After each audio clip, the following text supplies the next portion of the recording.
Beberapa waktu yang lalu, potongan ngaji saya yang membahas tentang keris dan ketidaksetujuan saya terhadap pendapat Gus Bah cukup viral di laman Facebook.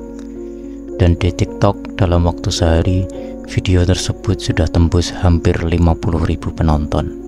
Sebelum video itu saya privat di kedua aplikasi tersebut, karena alasan bahwa komentar yang ada, terutama di TikTok, tidak menunjukkan gelagat ingin tukar pendapat atau adu argumen, melainkan lebih ke menghakimi dan menghujat. Ngapunten, Gus Bah nate ngendika, wong cekelan keris ora ono bedane karo ATM. Beda, Gus. Nek babakan iki kula ndereki. Kula pengagum berat Gus Bah. Saestu kula niku mboten mengkritik sing piye-piye, ilmiah. Kula pengagum berat, ngerti ya garwane kula. Nek ngrungokne Gus Bah. Nek aku Gus Bah, ndek sapa? Jenenge apa? Awakmu Ustaz Adi Hidayat. Rada-rada Wahabi dan nyebut juga. Muhammadiyah. Aku Gus Bah. Tapi babakan Gus Bah ngendika, wong cekelan keris ora ono bedane karo cekelan ATM, kula nolak. Beda jauh. Pertanyaane ngapunten. Aku wani nguyohi ATM-ku, tapi perkorone wong sing gujengan keris kok wani nguyohi kerise. Ngapunten. Sampai jerune tekan ngoten. Kalau dia tidak meyakini dalam keris ada apa-apanya, mbok diidak, mbok disingi, mbok diwe ora apa-apa asline to. Gini oke. Tapi survei membuktikan tidak ada satupun wong sing cekelan keris-keris kuwi mau gelem menghinakan keris. Bahkan saya menguyi ngidak we rawani. Niku saestu. Pertanyaannya, mereka ini meyakini keris ada apanya? Malaikat. Kok bermen malaikat mlebu ning keris? Malaikat kerjaannya akeh, Pak. Ora kober mlebu ning keris iki. Gini apa nggih, Gan? Selain daripada itu, saya merasa bahwa masalah sekompleks itu tak mungkin tertampung dalam satu video pendek, potongan ngaji yang begitu panjang. Dengan demikian, di sini saya akan merunut argumen saya tentang apa yang saya ungkapkan dalam video tersebut. Sebelum masuk ke pembahasan, saya mengecualikan bantahan saya terhadap keris dari beberapa tinjauan berikut. 1. Saya tidak mempermasalahkan keris sebagai warisan budaya, bahkan ia sudah menjadi warisan budaya UNESCO. Kita patut bangga terhadap warisan tersebut. 2. Saya tidak tengah mensyirikkan pemegang keris, karena ketika saya tengok komentar dalam video yang akhirnya saya sembunyikan tersebut, agaknya banyak yang memahami narasi saya sebagai narasi pensyirikan. 3. Saya tidak membahas keris dari perspektif ilmu hakikat, melainkan dari segi hukum syariat berupa kepercayaan atas benda yang tak ada pembenarannya dalam teks yang otoritatif dalam agama Islam. 4. Saya tidak mempermasalahkan pemegang keris dari kalangan non-Islam, karena tak ada yang bisa didiskusikan di sana kecuali antara saya dan orang yang saya kritik sama-sama meyakini sumber otoritatif dalam agama Islam. Berarti dengan demikian, bantahan saya terhadap keris menyangkut hal-hal berikut.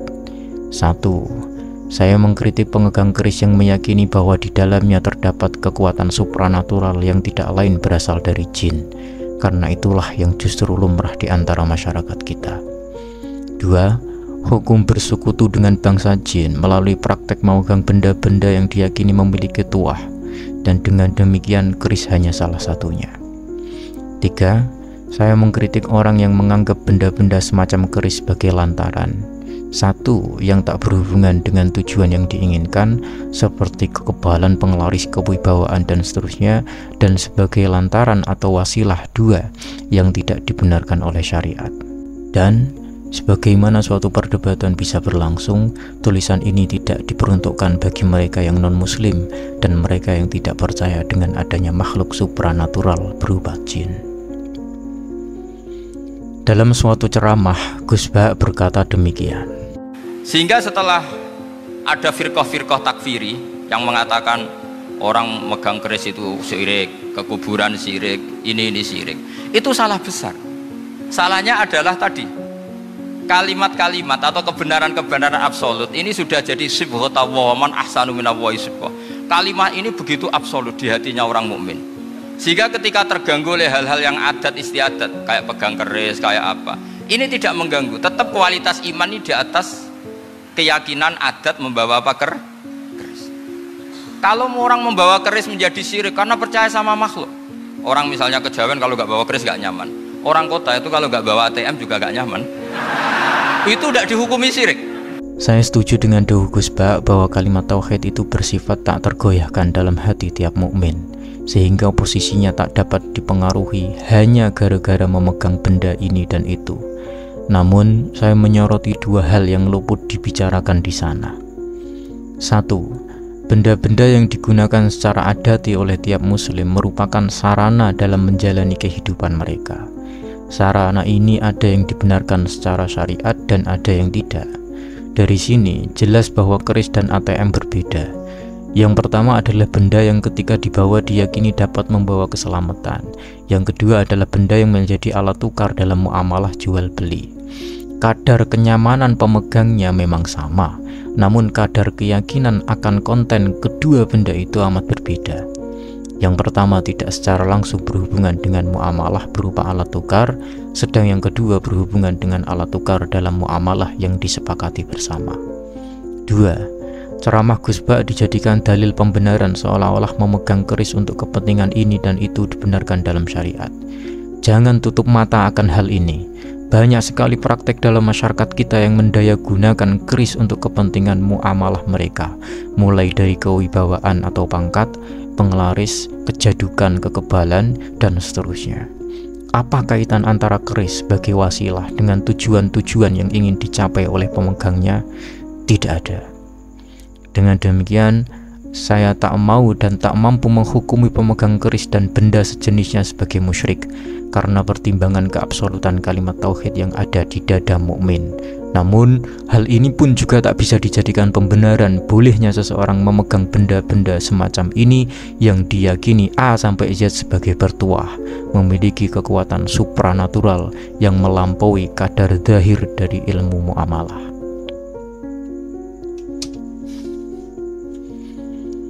Dalam mengarungi kehidupan sehari-hari, orang mukmin butuh wasilah atau perantara.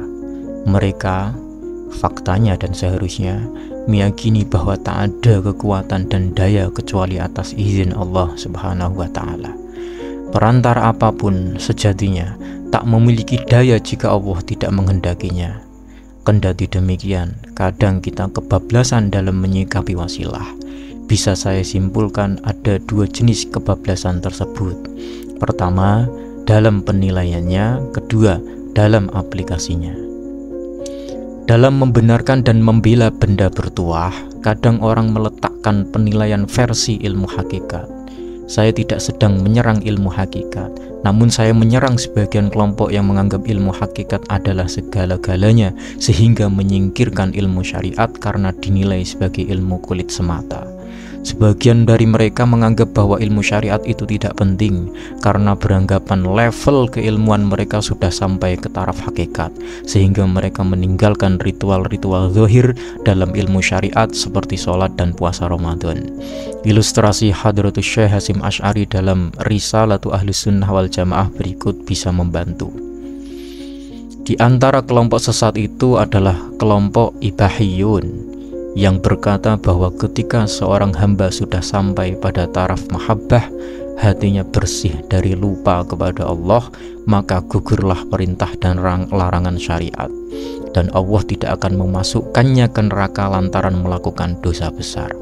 Sebagian dari mereka berkata bahwa ibadah lahiriah telah gugur baginya, dan ibadahnya hanyalah tafakkur dan memperbaiki akhlak batiniyah.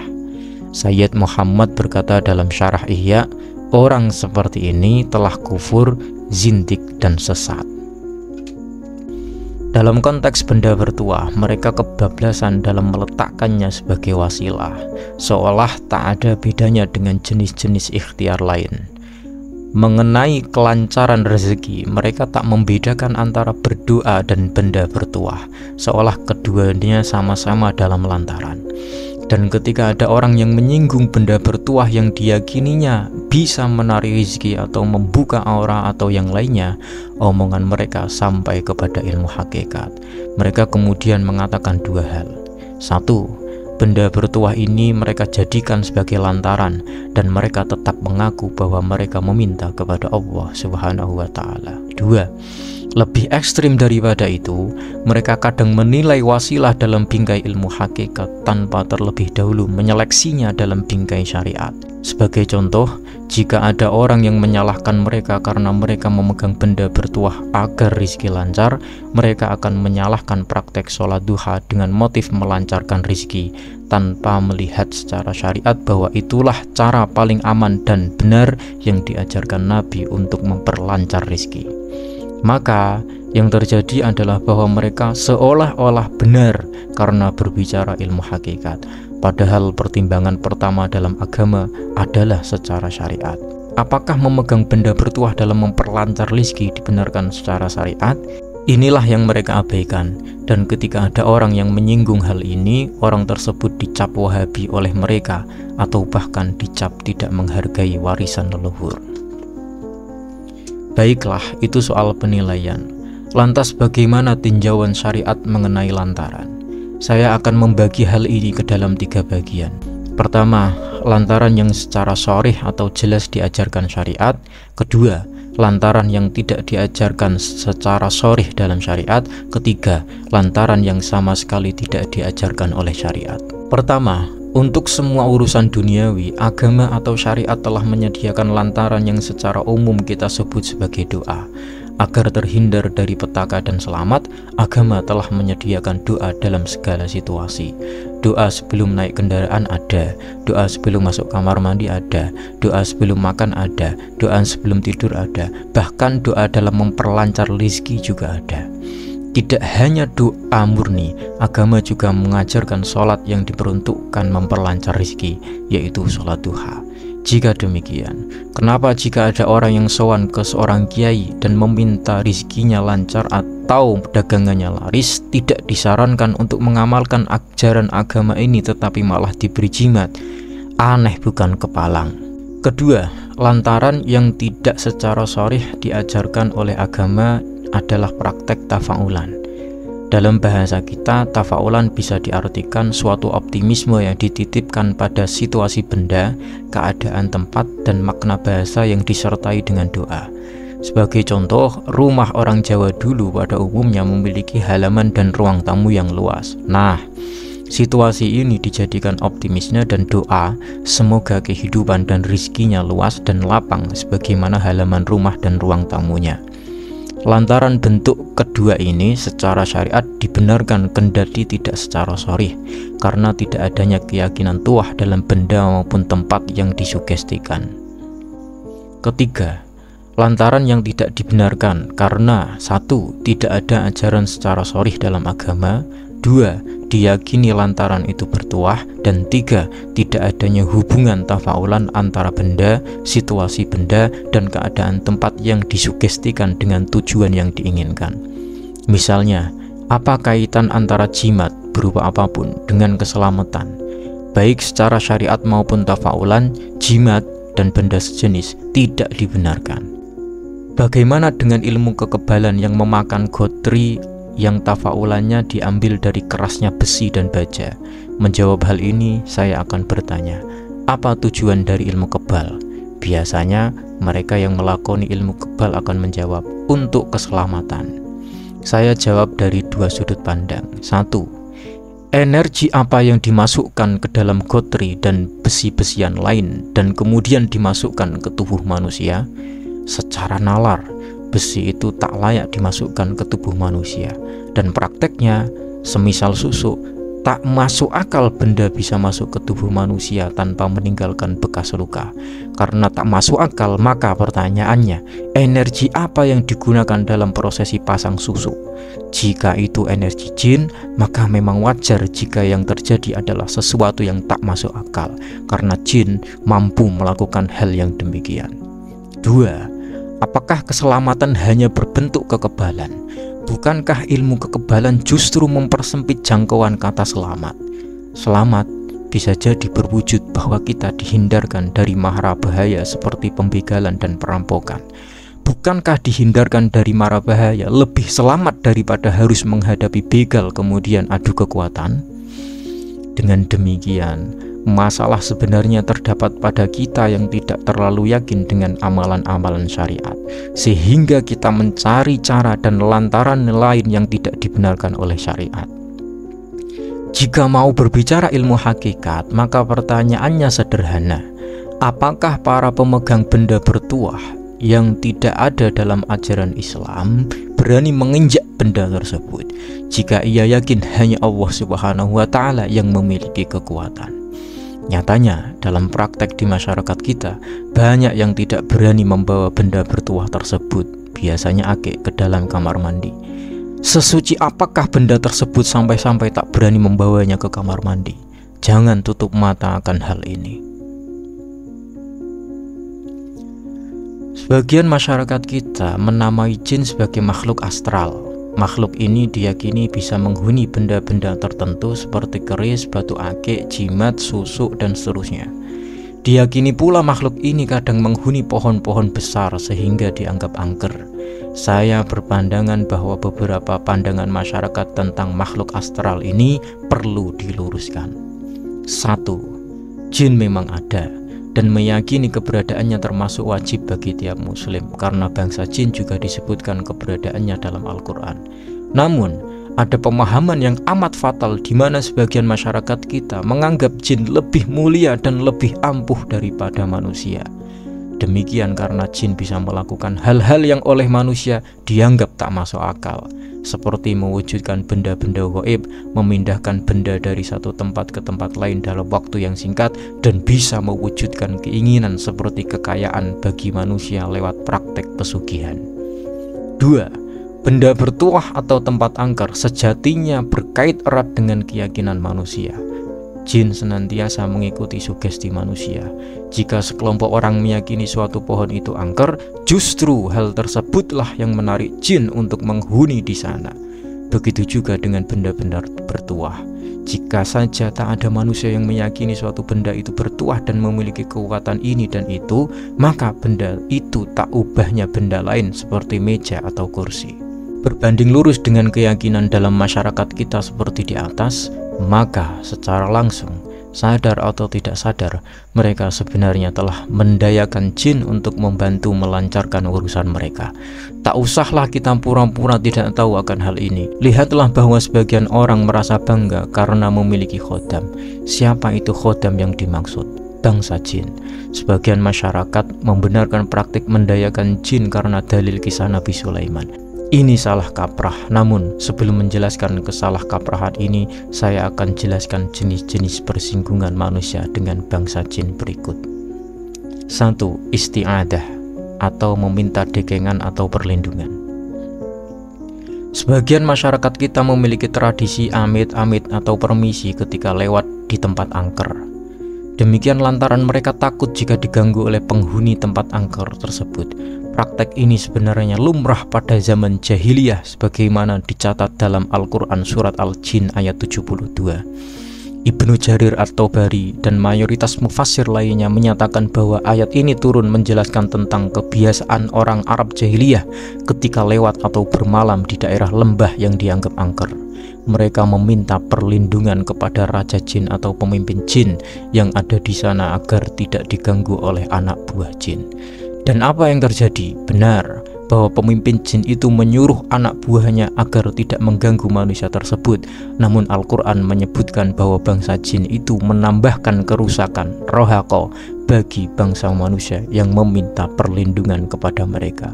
Sebagian ahli tafsir termasuk Imam Tabari menyatakan makna rohaqo adalah isman atau dosa. Jadi sama sekali tidak dibenarkan kita mengucapkan amit-amit jika melewati tempat angker. Bukankah lebih baik kita membaca ta'awud dan meminta perlindungan kepada Allah Subhanahu wa Ta'ala? 2. Isti'anah atau meminta bantuan. Sebagian masyarakat kita tak mau disalahkan dalam urusan meminta bantuan kepada bangsa jin. Mereka menganggapnya sebagai lantaran. Tak ada bedanya dengan meminta bantuan kepada sesama manusia. kesalahan fatalnya terjadi di sini. Meminta bantuan kepada makhluk itu ada batas kewajarannya sebagaimana yang diatur oleh syariat. Pertama, manusia bermuamalah dengan manusia. Kenapa? Karena mereka satu alam dan bisa saling membantu dalam urusan-urusan keseharian mereka. Sementara itu, jin sudah berbeda alam dengan manusia. Kita tidak tahu hakikat mereka dan seringkali kita menuruti syarat-syarat yang mereka ajukan ketika meminta bantuan. Mulai dari membeli kembang 7 rupa, minyak-minyakan yang harganya selangit, dan lain sebagainya. Ini pelanggaran. Kedua, meminta bantuan terhadap bangsa jin bisa melalui manusia yang disebut kahin. Masyarakat kita belakangan ini menyebutnya dukun. Siapa itu kahin? Orang yang memutusi sesuatu dengan kabar gaib dari jin. Tak perlu kita jelaskan praktek ini di antara masyarakat kita karena sudah begitu maklum. Pertanyaannya, apa hukumnya mempercayai kahin? Hukumnya haram. Nabi bersabda, barang siapa datang ke kahin dan membenarkan apa yang diucapkannya, maka ia telah kufur terhadap apa yang diturunkan kepada Muhammad. 3. Istighdam atau mempekerjakan. Apa perbedaan antara isti'adah, isti'anah dengan istighdam? Perbedaannya terdapat pada level manusianya. Pertama, dalam isti'adah, manusia secara sadar atau tidak sadar meletakkan dirinya di bawah bangsa jin, bahwa di bawah perlindungan jin inilah ia bisa selamat. Kedua, dalam isti'anah manusia meletakkan bangsa jin setara dengan dirinya, diperlakukan sebagai partner dalam urusan-urusan mereka. Manusia butuh untuk melancarkan urusannya lewat bantuan jin, dan jin butuh diberi makan lewat praktek pensyaratan seperti kembang, menyan, minyak wangi, dan seterusnya. Ketiga, dalam istighdam manusia meletakkan dirinya di atas jin sehingga ia mempekerjakan jin tanpa imbalan sebagaimana yang terjadi dalam isti'anah. Pertanyaannya, apakah praktek istighdam dibenarkan?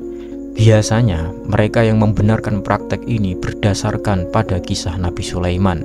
Saya akan menjawab hal ini dari 2 hal. Pertama, syariat kita, syariat Nabi Muhammad bukanlah menundukkan bangsa jin, melainkan mengislamkan mereka sehingga mereka bisa bertakwa kepada Allah Subhanahu wa ta'ala. Kedua, Nabi Sulaiman, kendati Nabi, pernah beberapa kali ditipu oleh jin yang ia tundukkan. Ada kisah di mana Nabi Sulaiman pernah dianggap gila karena ada jin yang menyerupainya dan menduduki singgasananya. Dan ada pula kisah di mana jin memalsukan kitab sihir setelah wafatnya Nabi Sulaiman. Semua bukti ini menunjukkan bahwa segala bentuk persekutuan manusia dengan bangsa jin tidak dibenarkan. Namun, sebagian masyarakat kita seringkali tutup mata dari hal ini. Di era yang sudah sangat modern ini, ternyata praktek persekutuan dengan bangsa jin malah semakin marak. Kesulitan hidup yang dijalani manusia menuntun mereka untuk menempuh cara instan dalam menghadapi ketentuan Allah Subhanahu wa ta'ala, mengabaikan hukum syariat dan bahkan menganggap hukum syariat sebagai kerak luarnya saja yang bisa diabaikan jika seseorang sudah sampai kepada inti hakikat. Wong Jawa niku jelei banget senengane maring dukun kok gumun kok. Dukun jedot ora nyambungi karo belis kok pada maring dukun, jaluk penglarisan maring dukun. Berobat maring dukun. Hadis niku kereng banget bab kaya niku. Man ata kahinan fasaddaqahu bima yaqul faqad kafara bima unzila ala Muhammadin. Sapa bewonge sing teka maring dukun kemudian percaya apa kata dukun, nyatane berobat, nyatane mengikuti anjuran dukun, faqad kafara bima unzila ala Muhammadin, maka wong niku dadi kafir karo Quran yang diturunkan kepada Muhammad Rasulullah. Awas, ngati-hati. Dukun niku wau teng mriko kaitane man qada amron bi khabaril ghaib. wong sing memutuskan sesuatu lewat hubungan jin, lewat hubungan makhluk gaib niku bahasa Arabe kahin, bahasa Jawane dukun. Golek ngobati peta ora mari urusan yang pangeran, serana-serani, jampa-jampi, tailaci, kopet dilapret dan bagainya, warna-warna sing ora nalar. Kon tuku pitik ireng, apa kaitannya pitik ireng? Kon tuku ndok bukan, apa kaitannya ndok bukan? Ngawur tuh li. Oh ki omahe madhep ngulon, diadep nang ngetan, dia ngadep nang karangan wong, ana sing kaya niku. Oh niki lawange kudu disoki lawang mengetan dibobol. Apa kaitannya karo penyakit? Nyatane ora kari kumahe ora mari penyakite. Niku jenenge kahin. Man ata kahinan fasaddaqahu bima yaqul faqad kafara bima unzila ala Muhammadin. Sapa pe wonge sing teka maring dukun kemudian percaya apa kata dukun, nyatanya dia nglakoni anjurannya, nyatanya deke gelem diobati teng dukun niku, mari si mari mungkin tapi njur dampak akibatnya faqad kafara bima unzila ala Muhammadin, maka wong niku dadi kafir karo Quran. Padahal Quran sebagai syarat, sebagai rukuning iman antuk minabillahi wa malaikatihi wa kutubihi wa rusulihi dan seterusnya, maka jadi rusak imannya sampean. Naudzubillahi min dzalik.